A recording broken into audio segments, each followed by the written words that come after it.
Hello and welcome to the first ever episode of In That Very Ring, where we dive into the world of professional wrestling to experience the grand, the unusual, and in today's case, the absolute shit.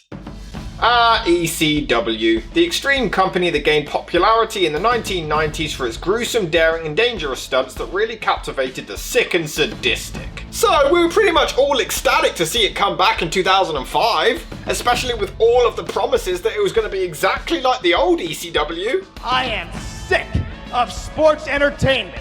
I am sick of male cheerleaders.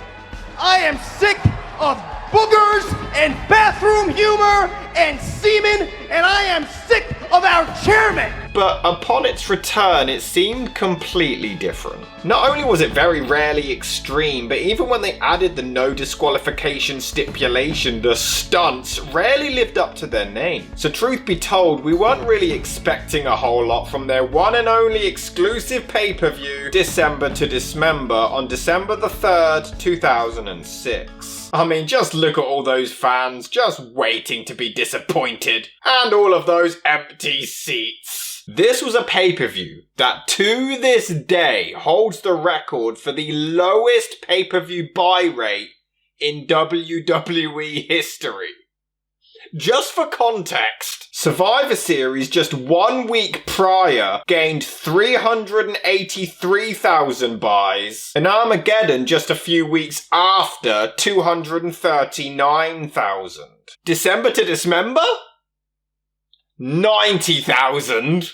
You gotta be kidding me! This is a pay-per-view so renowned for being the worst in WWE history that it led to the Big Show temporarily retiring afterwards. The 7-foot-tall, 500-pound Big Show! Who's gonna retire next year? Good call. A show so bad that Stevie Richards and Tommy Dreamer both demanded to be released from their contracts but were denied. A show so bad that ECW creator Paul Heyman wanted to quit, but due to his contract was unable to. However, CEO Vince McMahon personally blamed him for how poorly the show was received and fired him anyway. Can't wait! It's a show that only advertised 2 matches going into it. A show that had a 3-hour time slot and only delivered 2 hours and 14 minutes. A show so often criticised that it was never repeated again and truly has to be seen to be believed. A show so bad that Joey Styles literally ruins the ending in the first 2 minutes. Tonight, a new ECW World Champion will be crowned. The only match advertised aside from the main event were Eminem. Hi, my name is... Not that one! Taking on the Hardy Boys. Yes, a battle between the guys who can't find a loyal girlfriend. At the time. I've heard a lot of people praise this match, and admittedly the fans are really into it, but there's nothing special for a good long while. Jeff nearly falls on his ass at one point, which is kind of funny. Probably spotted some cocaine on the floor or something. And the Hardys do work the well crowd, and speaking of which, throughout the entire show, this crowd is incredibly creative with some of their chants. You know... Yeah, that's, Trinity. And mentally, for anyone wrestling Davari, just thinking about the great Khali being on the outside. Absolutely. And Tommy getting right into it, like you said. It's definitely not stealth. Can't be. Lesnar just busted the pot open. But Melina gets so annoying at ringside with her fucking irritating scream. Synchronized offense now by... Talk about double team move. Hold on. In motion.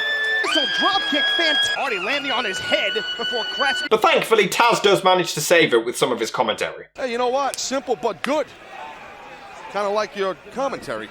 Melina now taunting. What is she doing with her hand? What does that mean? What was the hand thing with the throat? She's the signal, right? She's saying you're through, Jeff. I believe. I think it's like a Taz's hot signal. Paul Mahoney was a very accomplished amateur high school wrestler in New Jersey. And he's also having a relationship with the bottom row. And to his credit, no matter how bad the show is, he really tries his best to sell it. We're going to have some history made tonight with this Extreme Elimination Chamber. First time ever, folks, a weapons-filled Extreme Elimination Chamber. The match is 20 minutes long, but it's the most basic-ass tag match you will ever see. They beat someone down, hot tag. They beat someone down, hot tag, over and over again. Although I guess that is almost every single tag team match ever. Huh.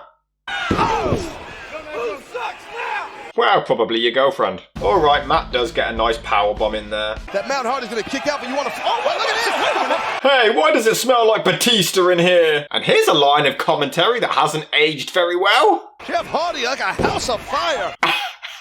Oh dear. Jeff does get a nice brain buster, but one thing I've always hated is when people go nuts over the most basic moves. Hey! Oh, man! Holy shit, really? Only in ECW will you see this! What? You mean a dive? So early in the match, Jeff tries getting in the ring and is stopped, but now both members of M&M are in there beating him down and it's fine. I think the referee is porking Melina. Then again, who isn't? I also never understood why they go for so many quick pin attempts in quick succession. If it didn't work once, why would it work the next time? It is pretty funny watching the crowd because you can slowly see them lose the will to live. They were so into it at the start, but then their lives completely drain away. To its credit, Matt does manage to get the crowd back into it, and the action does pick up a lot more towards the end. There's a couple of nice simultaneous superplexes before they go for the overused, accidentally hitting the manager angle for a near fall. Then they hit the snapshot, but it's still not the finish. Before Matt hits a double neck breaker and Jeff follows up with a swanton for the win. The issue is, the match was so boring for 20 minutes before it actually got any good. So it's probably what, a 2.5-star match at best? So now they've only got one more advertised match for the rest of the show. What the hell are they going to do to fill up the time? Send out Matt Striker, of course! As I look at this Extreme Elimination Chamber, I want to remind you... You know what? I think it's honestly so impressive how little the fans care, considering we're only half an hour in. It's a shame because Striker actually is a pretty good heel and is trying really hard to get heat, but they just don't give a shit. He makes his match with Balls Mahoney Extreme Rules, but then sets his own rules, which is actually kind of funny. But then nothing extreme happens in the entire match anyway. At all. On an ECW pay-per-view. So 2 matches in, and 5 of the wrestlers in those 2 matches weren't even in ECW anyway. Oh well, Joey Styles does make a funny. What the hell is that? Striker's face? You gotta wonder about a man who wants to sit on his own face, Tess. And if you're wondering, what is the story between these 2 athletes? Why are they fighting? What is this all built up from?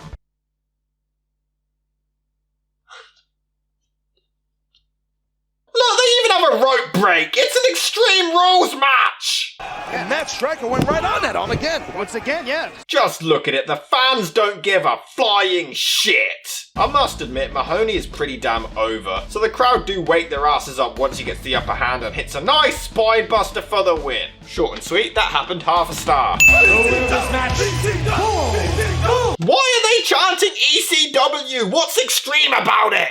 And this is the beginning of the outrage.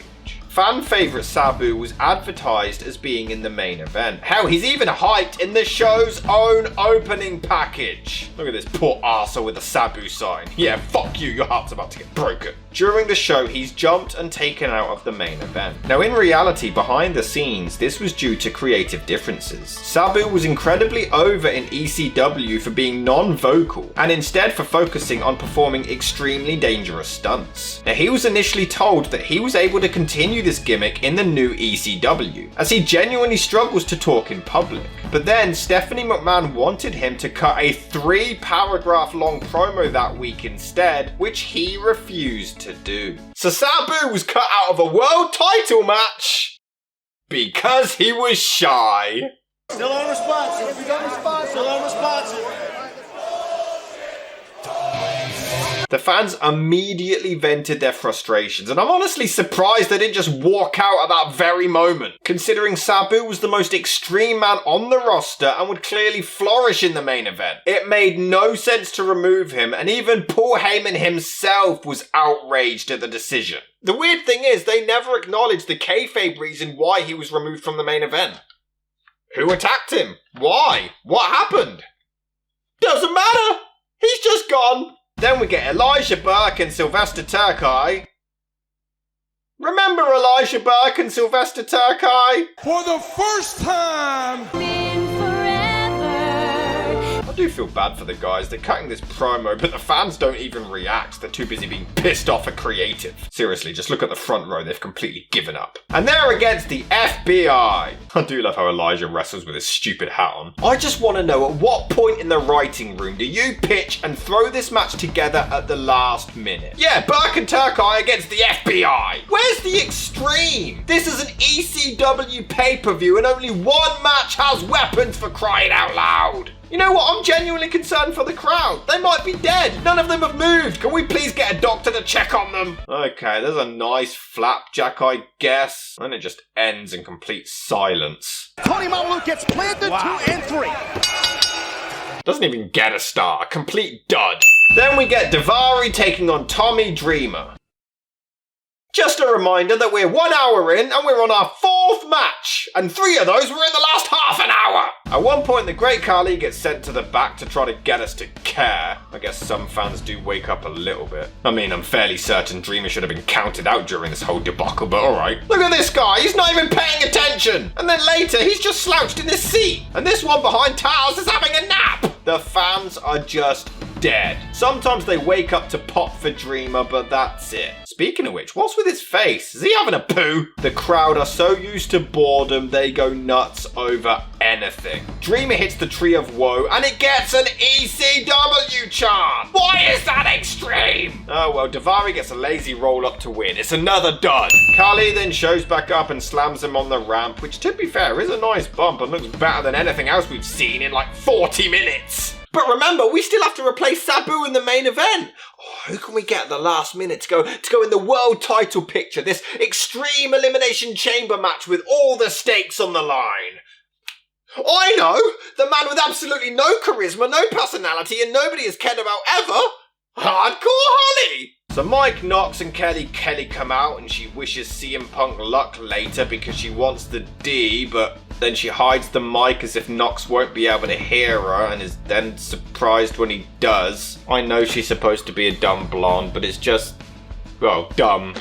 It's not funny. And they're against Kevin Thorne and Ariel. Yeah, don't these 4 just scream extreme? They do have some decent moves here or there, but the fans are so bored and deflated. They're just looking at Kelly and Ariel's asses. That's the only reason they show any signs of life. They knew exactly what they were doing here, booking this match now for this night. It's purely for tits. It ends when Knox walks out on Kelly, but why is he even the heel here? I mean, she's trying to cheat on him with CM Punk.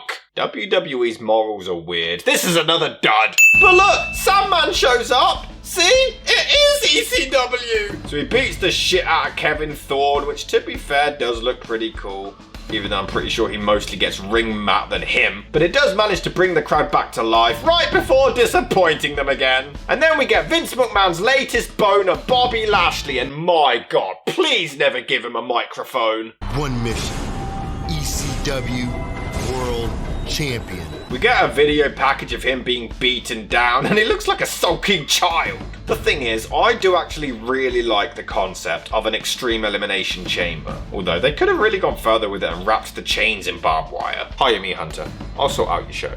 But considering we're only an hour and a half into a 3-hour show, they literally sent Paul Heyman out to kill more time. And you can see it in his eyes. He hates this shit. And right before I came out, I was standing in the back and I realized to myself, Vince McMahon has gone insane. I do really feel bad for him. Imagine creating this company. It gets bought by a dickhead and resurrected years later and then completely destroyed, and you have to try and sell it despite it looking like this. The thing is, behind the scenes, in reality, Heyman went to Vince consistently throughout the night to try to get him to reconsider what was about to happen. Heyman knew how over CM Punk was. He wanted Punk to eliminate ECW champion The Big Show in the first 5 minutes so they were guaranteed a new title holder. Big Show even agreed to do this and loved the idea, but Vince refused as he had already made up his mind on who his champion would be. So Heyman even attempted a compromise and have Punk Punk eliminate Show early, last the entire match, and then be eliminated finally by Lashley, so he would still prove himself. But again, Vince knows best, and no one was prepared for the bullshit that would follow. Look at this, the damn Extreme Elimination Chamber is being lowered and nobody cares. Oh wow, gee, that looks cool. I'm so excited, yay. No alcohol, no drugs, no tobacco. CM Punk's only addition is donuts. Seriously, why does he look like he wants to eat everyone? And Lashley trying to look intimidating will never not be funny. Grr, I am angry, I tell ya. And not only did they decide to put the most boring wrestler in history in the match, but he's also starting the damn thing with RVD. We get a nice Spider-Man moment with him, but we've seen it before, and they still chant ECW! Why do they do this for anything? Oh my god, he did an armbar! EC-dub! EC-dub! Seeing this does make me genuinely miss the old layout of the chamber though, I can't lie. Oh, I am going to attack him, I guess. Oh no, I am now down. He hits the Rolling Thunder on the steel, which is nice, before CM Punk joins and takes a nasty chair shot to the face. And yeah, Heyman's reaction is hilarious, while Big Show just pisses himself laughing. I'm sure Tony Khan is as well. Van Dam would follow suit. Man, he was so good at selling. Honestly, some of these are nasty bumps from Van Dam and then Punk. The match does get overlooked a lot because of the shit finish and the poor booking, but it does genuinely have some great spots. gotta be kidding me. I am going to win this title, by golly. I am mad. Arr. Speaking of personality deficiencies, Test then joins, and it does look pretty grim as he digs a crowbar into RVD's head. It's just nice to see blood without everyone freaking out for a change. You know we've been deprived of entertainment when we just enjoy the simple sight of blood. It is pretty funny when Van Dam eliminates Punk, because initially the fans celebrate because it's RVD. But then they realise, wait, no, that was Punk! Wow. Now watch Hardcore Holly even fuck up his own elimination. Big Punk gonna face a Holly cover! Wait a minute. What the hell just happened there? He can't even be eliminated properly. Most likely it wasn't even his fault, but still. Test does land an insane elbow drop off the chamber with a chair, and it's sold perfectly to eliminate RVD. And this was fully when the fans lose it. They chant bullshit. Test writhing in pain himself on the canvas. Big TNA. Well, it is. Where's our refund? So we have it. They knew Test wasn't going to win it and Big Show isn't going to retain, so they were only left with the man they've hated for months. And then he uses a wooden table to break steel chains. So Bobby Lashley is now Jesus. Interesting. At least when Goldberg punched through the plastic chamber, it made sense. ECW World Champion smashed. I am going to win, I suppose. So he throws Big Show through the plastic, which we've seen a dozen times before. The fans even give up and start chanting for the heel.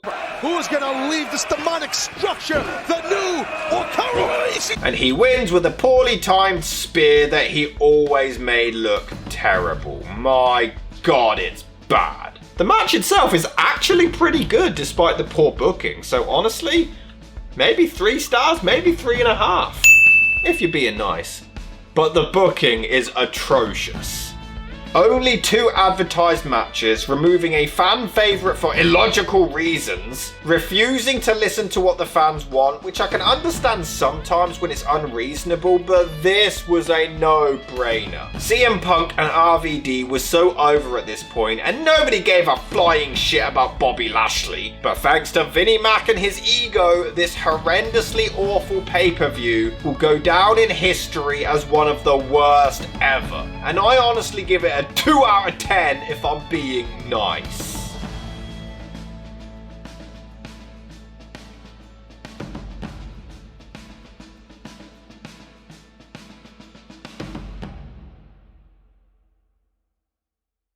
Will the show do well, or are you all gonna hate it? I don't know, we'll see.